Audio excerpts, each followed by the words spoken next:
And your answer to people telling you to leave is, I'm going back to my vehicle and I'm getting a gun and firing the gun. I don't understand that. So I don't know if he wants to be under oath to explain that to the court, but this is what I'm trying to wrap my head around. I don't understand why people's first answer to any situation is, let me go get my gun. Well, and I know people. All right, y'all. Today's case is wild. A 37-year-old man drinks tequila at a bar with his girlfriend, gets into a fight, and ends up pulling a gun in the parking lot. Now he's in front of Judge Boyd, hoping to avoid prison time. But she's not in the mood for excuses. He says he's changed. She says, "You're 37. You should know better. Let's get into it." And are you Mr. Gutierrez? Yes, sir. All right, you entered a plea of deadly conduct with a firearm as a third-degree felony. According to the plea bargain agreement, punishment is to be assessed at a cap of 10 years. The state is remaining silent on your application. And then there are no contact orders. Have both parties had a chance to review the PSI report, state? Yes, sir. Defense? yes. Any objections to the PSI report, state? No, Your Honor. Defense? No, Your Honor. All right, the state is silent. Defense, do you have any witnesses? Just, if I may, I have a couple of paycheck stubs or 3 paycheck stubs of my clients that I'd like to offer. And I had given the state an opportunity to review them. And then I have some photographs of my client with his daughter, if I may offer those to the court for your consideration. Yes. Judge, state sign. All right. I also have a letter from his boss, Judge. I need to find that.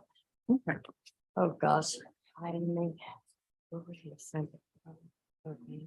I'm looking for the letter from his boss, Judge. I All right. have If read- you, if there's no objection from the state, if you want to make a proffer what the letter says, I do believe he's employed. Yes, Your Honor. You can look at this as a It matter of just, public it record. speaks to his, promptness as an employee, as a valuable employee, and as to him being consistently employed and being able to continue to be employed should the court grant this application. This speaks to how much the employer values him as an employee, Judge. Okay. All right. Is there anything else? Mr. Gutierrez, on his behalf, Judge, has had a lot of time to reflect during the pendency of this case. He has 3 children, including a daughter whose picture I showed you, his biological daughter.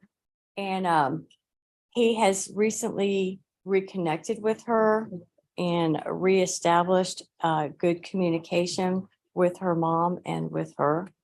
And he feels extremely motivated now between the opportunity he has at work to do well and his relationship with his daughter being very positive. And he wants to be able to continue in that path and show the court that he can do better. I see the PSI recommends intensive outpatient. I think their focus is probably alcohol. And if the court were to deem any other conditions of free, he would absolutely comply with whatever conditions the court would deem appropriate. He has been on GPS for a considerable amount of time while this case was pending. I think maybe since So it's been a year or 2 months. a year and 2 months, he's been on GPS with no violations. And I think that speaks to his motivation to do better and his respect for the court orders and his ability to be a successful probationer. And I hope the court will take into account, that's a significant amount of time. He was on full GPS house arrest, and then that converted to partial where he's been able to work, but no violations. And so we're hoping the court will give him an opportunity to show the court that he can be successful on probation. All right, but here's my concern and what I don't understand. How old are you? 37. You're 37. I don't understand going to a bar and people tell you to leave. And your answer to people telling you to leave is, I'm going back to my vehicle and I'm getting a gun and firing the gun. I don't understand that.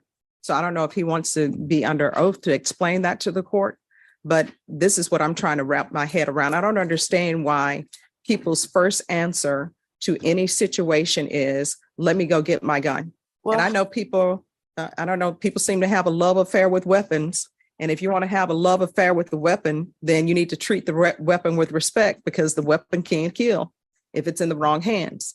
And I'm just trying to figure out, there's a incident that happens. Somebody calls you out your name. Oh, let me go get my gun. I'll show you who I am. Somebody tells you to leave a bar because, I don't know, maybe you're intoxicated. Maybe there's some altercation. I don't understand why people don't leave. I would say that the offense report and PSI reflect that he says he had had 5 beers and 3 shots. So I would submit to the court that he was not thinking. Yeah, I mean, He to was- me, And I'm not saying that intoxication is a defense or mitigating at all. I'm just saying that, it causes a loss of impulse control. And I mean, I understand what you're saying, counsel, but sometimes I think alcohol gives people courage to do what they otherwise wouldn't have done, as opposed to, oh, my inhibitions are released. Yeah. So I don't know if he wants to speak to the court or not, because I'll tell you, I'm leaning towards sending you to prison. I haven't heard anything that would suggest to me that I shouldn't send you to prison, because I don't know somebody who takes some shots. I realize you were intoxicated. I'm reading it, but people put you out of the bar, and it's on Mother's Day too. It was 6 guys that took me out. Yeah, So. because you wouldn't leave. When people tell you to leave an establishment, just leave. So I don't understand why I should give him deferred adjudication when he went to a bar, and according to things he's saying, somebody tried to come on to his fiance. That's when you leave.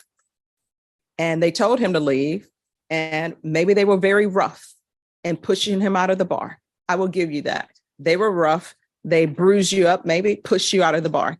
But that's where you leave and go home. Hopefully you were not driving with those tequila shots. And then, or if you don't want to leave and you stay in the parking lot, you call the police, but you don't tell people, well, I'm going to show you who I am. And then you go to your vehicle and get your gun.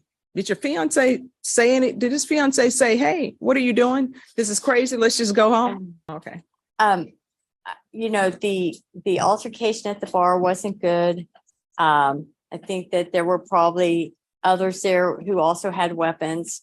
Again, not to say that there's necessarily a defensive or mitigate, but maybe it's a little mitigating. It just turned out to be a very rough circumstance. I'm not making light of the offense because obviously it's serious. And I think that the PSI speaks to the alcohol being an issue and intensive outpatient. So I think if the court would give him some opportunity to address the alcohol and maybe perhaps anger management issues, maybe that would help to lessen his future risk to the And I community. see that there are other people who had guns, because I see Eric Fields, who's one of the complainants, not the main complainant. He says, I just want my gun back. Yeah. This is Texas. We just want our gun back. Okay. I haven't been in trouble since 2005. And being at that You want to bar, raise your right hand to be sworn in? Do you solemnly swear and affirm that the testimony you give will be the truth and nothing but the truth, so help you God? I do. All right, you can lower your hand, state your name for the record. And let me just tell you, your statement about you haven't been in trouble since what time? I haven't been in trouble since 1969, and I'm putting it at 1969 because I was potty trained by then. And I didn't pick up any criminal cases. I always tell people when they tell me I haven't been in a gang, I don't do drugs, I haven't been in trouble. It's like, do you want a cookie for that? That's what you're supposed to do. So let's not start with, I haven't been in trouble since this date, because I'm looking at your criminal history and one of them is terroristic threat and then criminal trespass. And is this criminal trespass with a weapon? That was with a box cutter at my aunt's bar. I just left work. Okay. And then the theft of a vehicle. That was back in 2004. And now we're back here. Yes, And ma'am. on the probation from 2013 on the criminal trespass with a weapon. Your probation had to be extended. Then on the theft case, a motion to revoke was filed and you were sent to TDC. And now you have this that started as an aggravated assault with a deadly weapon, and the state reduced it to a deadly conduct 3rd degree. So speak to me. Why should I give you deferred? I don't understand why I should. Well, man, I'm not a good talker, but. That's you told okay. me not to say how it started, but No, I go. was trying to prove a point that since 2005, I haven't been in trouble. You know, and all those years, I was in the oil field for 15 years and I've never had my daughter. So now that I got my daughter, it's a blessing to me because I always wanted it. So now I have an opportunity to be a father and I don't want to mess that up. I mean, but you have. I understand. I think the reunification, if you will, sort of took place after this offense. Is that correct? Meanwhile, you've been on probation with your daughter. Yeah, it's been good. It's just like I've been on the monitor and I can't blame nobody else but me. I it gets me kind of angry because I can't take my daughter out other than be with her in the living room. Well, I don't know why you angry about that. That's all on you. That's what I just said. If you would not go to a bar drinking to the point of intoxication and you're in your 30s, you're not a teenager who doesn't know better. I think that if the court would give him an opportunity for some form of treatment, I think he would welcome that and appreciate that opportunity. I just don't think he's a good candidate for probation. I mean, shooting up a bar, and it wasn't. It was outside in the Mhm. parking lot. Thank you. And State, I know you're silent. Is our applications for probation, for community supervision and deferred? Yes. I don't know if it makes a difference to the court. I don't think it necessarily does, but we can withdraw the deferred. Now, see, this is what I'm reading, and this is my problem.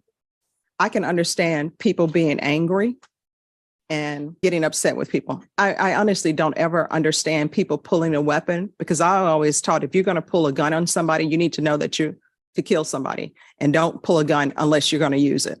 That's what I was always taught. But what it says here in the police report that you stipulated to, I contacted Jason, who is the manager and point of contact for surveillance. Jason provided me with footage from one of the cameras. Jason said he was working on getting footage from the other cameras as well. The footage showed Guadalupe, that's you, being taken out of the bar. He walks to his car and pulls out a small handgun. Guadalupe pointed the gun in the air where 4 spent shell casings were found. Guadalupe and Melissa got into the vehicle and he pulls up to the curb. Eric can be seen in the corner near a white car. Guadalupe opens the car door and his hand extends out. Guadalupe then lowers his hand with the gun and points it toward Eric. I never pointed the gun at anybody. I mean, that's what they else. say is on the video. I mean, this is video. This is not. And I showed her that when I saw the video, I pointed it. Well, because it's surveillance, some parts of it are a little clearer than others, but as the car drives out, it's a little bit less clear because of the angle of the camera.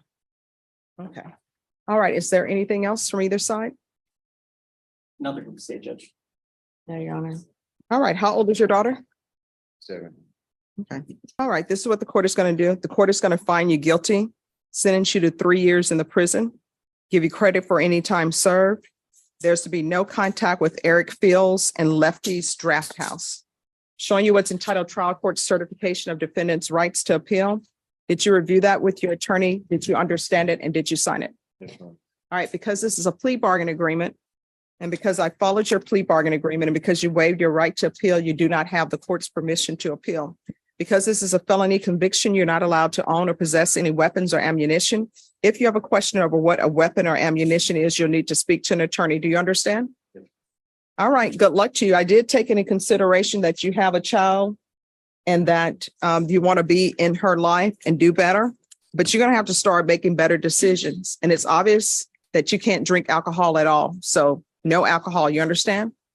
All right, good luck to you. All right, y'all. Judge Boyd wasn't convinced, and she made that crystal clear. 3 years in prison, no probation. What do y'all think? Fair sentence, or should he have gotten more time? Let me know in the comments, and stay clean with me till the next one.